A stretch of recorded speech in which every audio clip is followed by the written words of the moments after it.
Partons pour la Chine. Oui. Dites-moi, mais ce que vous allez me raconter me fait froid dans le dos. C'est un peu effrayant, c'est vrai.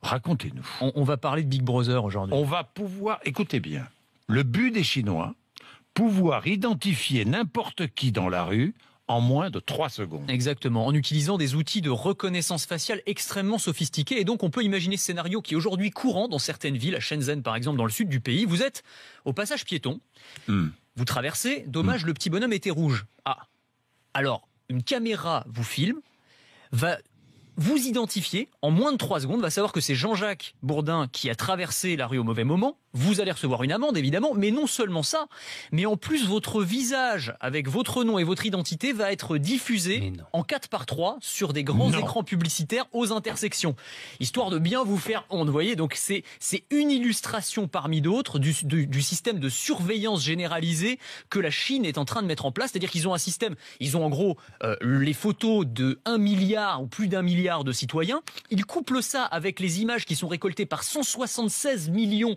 de caméras de vidéosurveillance. Il va y en avoir le triple dans 2 ans. Donc vous imaginez déjà le nombre de caméras de vidéosurveillance et on va pouvoir à partir de ça identifier n'importe qui, identifier un suspect dans une foule parce qu'évidemment ils mettent en avant les raisons de sécurité, mais on voit bien les dérives que ça peut entraîner. On voit les petits joueurs à côté. Je ne mettrai plus jamais les pieds en Chine. Mais attendez, comment voulez-vous aller vivre dans un pays, même George Orwell Bien sûr. n'aurait pas pu imaginer ça. Non, mais c'est vraiment Big Brother était un petit joueur à côté. De la rigolade. De la rigolade. On se sert même de la reconnaissance faciale pour contrôler la quantité de papier que chacun a le droit d'utiliser dans les toilettes publiques. Oui, c'est pour vous dire jusqu'où ça va. Dans certaines toilettes publiques, dans les parcs de Pékin, vous avez un système avec une caméra et donc le distributeur de papier toilette va vous délivrer, quand il vous reconnaît, donc il reconnaît que c'est Anthony Morel, il va vous donner ça, c'est-à-dire 60 cm de papier toilette. Je vous en ai tiré 60 cm exactement pour que vous voyez un petit peu ce à quoi vous avez droit. Donc c'est votre petit quota, et une fois que vous avez votre quota, eh bien c'est terminé. Et l'État chinois veut créer un système de notation de ses citoyens en fonction de leur comportement.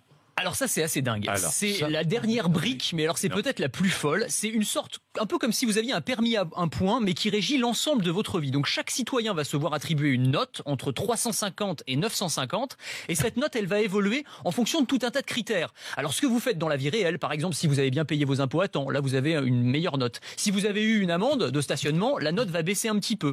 Et puis est-ce que vous faites sur Internet, ce que vous publiez sur les réseaux sociaux, si vous avez des mauvaises fréquentations sur les réseaux sociaux, là votre note va baisser.